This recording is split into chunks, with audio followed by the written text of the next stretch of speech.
এর জন্য আমরা খুশি না বেজার? যদি খুশি হয়ে থাকি, হৃদয়ের সবটুকু আবেগ উজাড় করে সকল শক্তি কণ্ঠের কাছে এনে ইমানের বলে বলিয়ান হয়ে, ইসলামের তেজে তেজিয়ান হয়ে আওয়াজ দিয়ে বলি আলহামদুলিল্লাহ।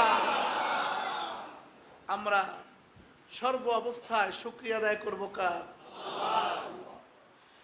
আল্লাহ সুবহানাহু তাআলা।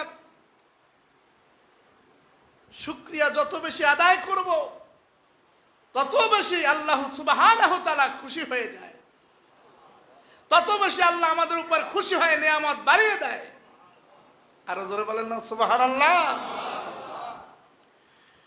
সম্মানিত হাজিরিন, আজকের এই পৃথিবীর মাঝে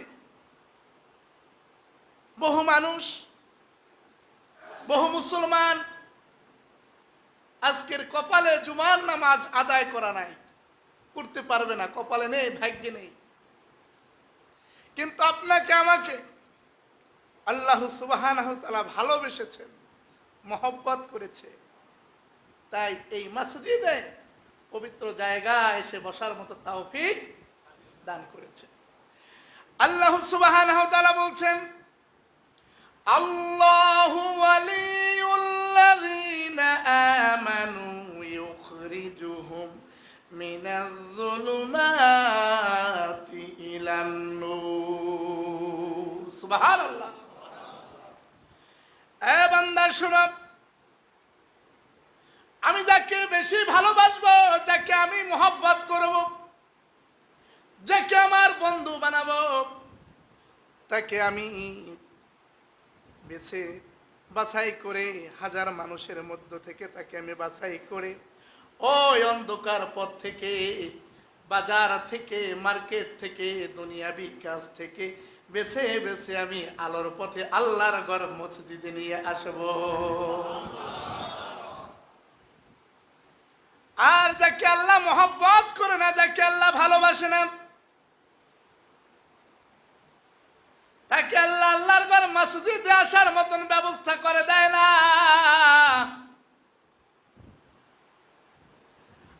আল্লাহ সুবহানাহু তাআলাকে ভালোবাসতে হলে, তার ভালোবাসা পেতে হলে তাকে ভালোবাসতে হয়। যদি আপনি তাকে ভালোবাসেন, তাহলে আপনাকে আল্লাহ সুবহানাহু তাআলা ভালোবাসবে নাকি?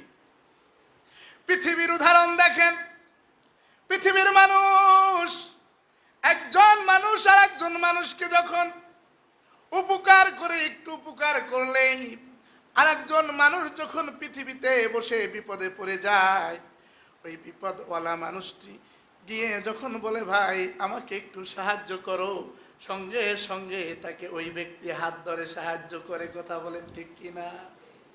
আমার আল্লাহ হলো পৃথিবীর ক্ষমতার অধিকারী, এই পৃথিবীর সকল বাদশাদের বাদশা আমার আল্লাহ, যার উপরে আর পৃথিবীর কোনো ক্ষমতা নাই, শক্তি নাই।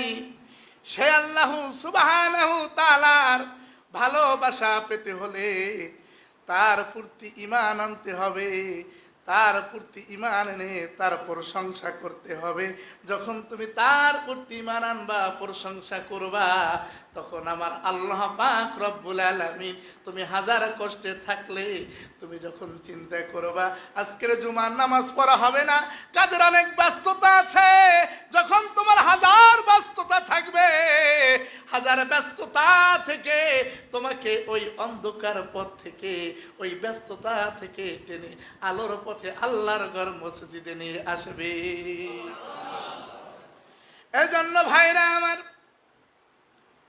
আল্লাহ সুবহানাহু তাআলা আমাদেরকে অতি সুন্দর করে সৃষ্টি করেছেন, বড় যত্ন করে সৃষ্টি করেছে, বড় আদর করে সৃষ্টি করেছে। এই পৃথিবীর মাঝে আপনাকে আমাকে সর্বশ্রেষ্ঠ জাতি হিসেবে সৃষ্টি করেছে, সর্বশ্রেষ্ঠ জাতি হিসেবে সৃষ্টি করেছে।